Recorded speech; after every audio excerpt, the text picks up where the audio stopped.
Hello everybody and welcome back to Reading with Grandma. I know it's been a while since I published a story, but there's been an illness in our family that's now taken care of, so I can get back to publishing more frequently. So for the next 4 weeks, one a day, I'm going to read to you stories that were written by my mother, who is 92 years old. She wrote these stories when she was in her late 80s. So we're going to begin today's story with The Parker's Snow Family. That's the picture. When she makes these pictures, she buys children's coloring books, and she photocopies the picture from the book that works with her stories, because she doesn't like to draw, she likes to write. So let's get started with The Parker's Snow Family. It was close to Christmas. Up at the North Pole, the snow was softly falling, creating a beautiful scene outside of Santa's workshop. His helpers had just finished making all the toys and collecting everything that was needed for his trip. So some of them decided to build a snowman.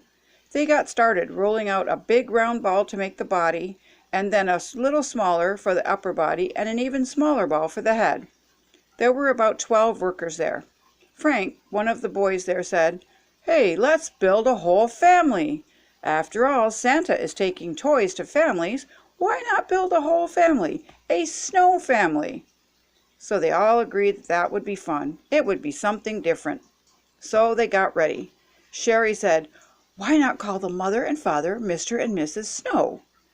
And they also decided they would create 2 children to go with the 2 adults, a girl and a boy.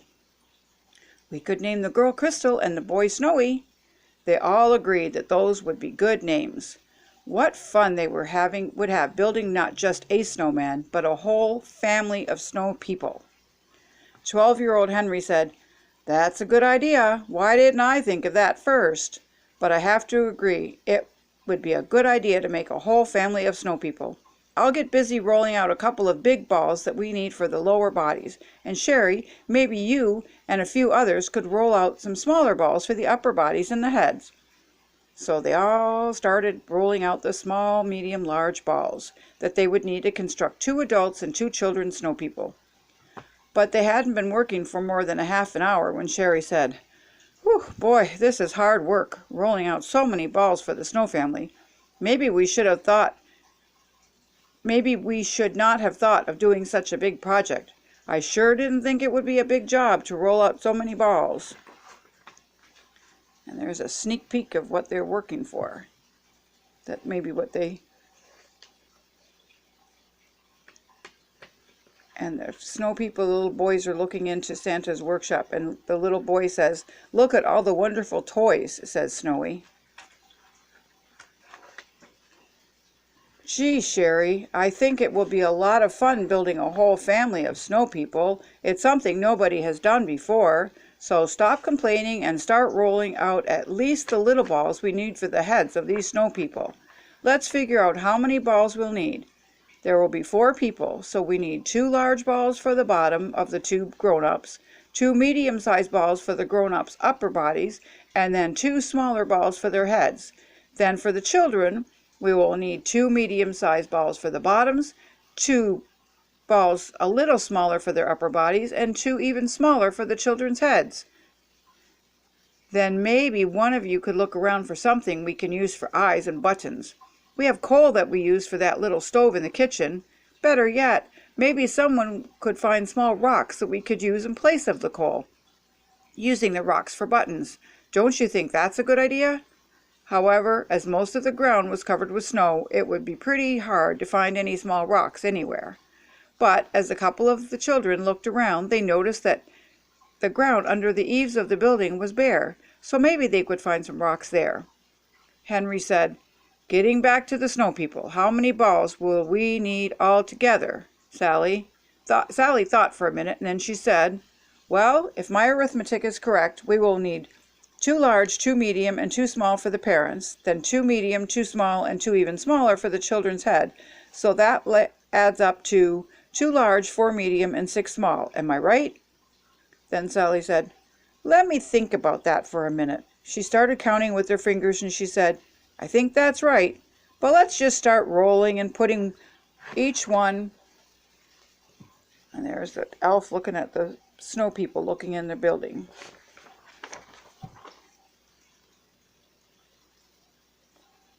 There we are, looking and wonder if they can get into that house. She's got a lot of pictures in between. Let's put the balls together and not worry so much about how many balls we need. Let's see, there are 12 of us. Maybe 5 of us can make the large and some of the medium. Oh heck, let's just each roll out balls and start putting the snow people together. Then, let's see how things go. So they each started rolling out balls, half of them working on the larger balls, some of them the medium, and the other half working on the smaller ones. Henry, Jack, Steve, Karen, and Sam soon had the large balls rolled out for the lower part of the bodies. Sally, Frank, George, and Heather worked on the medium balls for the upper bodies, and Fred, Holly, and James worked on getting the smaller balls together for the heads and the ones they needed for the 2 children. With everyone working, it didn't really take very long. They could start putting the snow people together once they had enough balls rolled out. Frank and Henry were the biggest and hopefully the strongest, so they were elected to start putting the balls together to make the new snow family. With everyone working full blast, they slowly got the snow people put together. Then suddenly, what do you think happened? The snow people came alive. What was happening? How could that be? Yet suddenly they were alive and started moving over to the window of Santa's workshop. Yet there they were, peering in and watching the elves as they made the neat Christmas presents for boys and girls around the globe. Standing outside the window of Santa's workshop, Mr. Snow said, My, children, look at all those wonderful toys." Elmo, one of Santa's elves, was the first to notice that the snow people were alive, so he opened the door and said, "Why don't you all come in so you can see the children play with the toys?" But Mr. Snow said, "I'm sorry, but we cannot be anywhere near where it's warm. We have to stay outside, otherwise we would melt." Their children, Crystal and Snowy, were really sorry that they couldn't. Crystal and Snowy are sad because they have no toys to play with this Christmas. Maybe the elves can make some toys for them. They couldn't go inside, but they knew it was too warm, and if they went inside they would melt. They soon wandered away from Santa's village.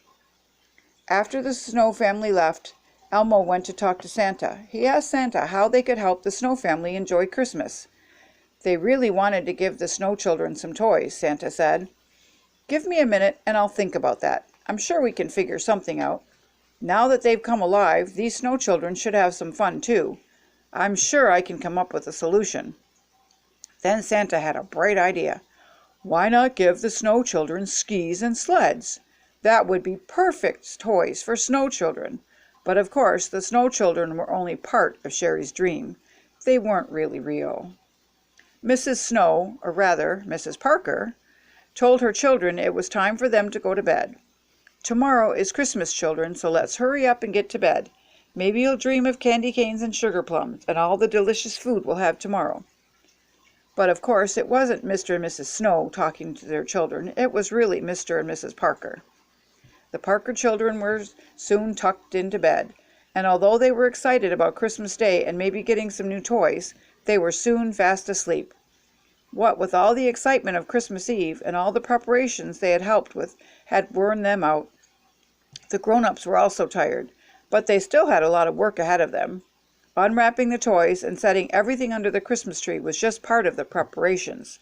So they worked steadily and soon had all the toys wrapped, except for the sleds and the skis. They couldn't wrap them very well, so they just gave them a big rod bow ribbon around the skis and maybe tie a bow around the handle of the sleds. That was soon finished, and with big sighs from Mr. and Mrs. Snow, or in reality, Mr. and Mrs. Parker, they were soon snuggled down in their bed too. After the Snow family leaves, Elmo runs off to find Santa, to talk to Santa. "What's all that noise about?" Mr. Snow, or rather Mr. Parker, said brightly and early Christmas morning. Turning over, Mrs. Snow, or rather Mrs. Parker, said rather groggily, "Well, dear, I think the children have discovered all their toys and are having a great time." If we're lucky, we can have another half an hour just to relax here in bed before we have to face all that clamor and excitement for the children. I'm sure they're enjoying all the gifts that Santa brought them." But after tossing and turning a few times, Mr. Parker said, "I'm sure the children are enjoying their gifts, but I guess we might as well get up too. I'll get the breakfast started. Maybe you should get the children to leave their toys alone for just a few minutes and set the table." Although the children were excited about their new toys, they slowly left them all for a while and went into the kitchen to set the table. Mrs. Snow, or rather Mrs. Parker, was soon busy at the stove preparing pancakes, eggs, and sausage. As she was cooking, she asked Mr. Parker, if he would pour the juice and put some bread in a toaster. But of course it wasn't Mr. Snow that was making all that delicious food. It was really Mrs. Parker.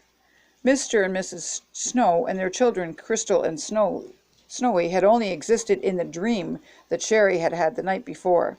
She was really excited and was telling anyone who listened all about the most fabulous dream she had had the night before. It had been so real. She swore it really must have happened and that it just wasn't a dream.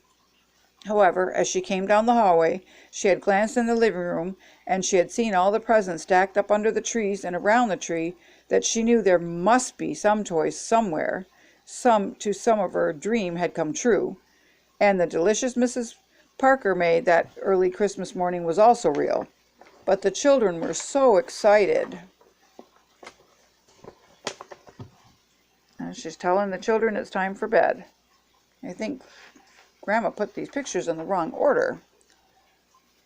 When the Snow family sleeps, Elmo puts gifts under the tree. How pretty they look beneath the tree. She thought about how much fun it would be to open all their presents, and they could hardly sit long enough to enjoy their mother's delicious breakfast.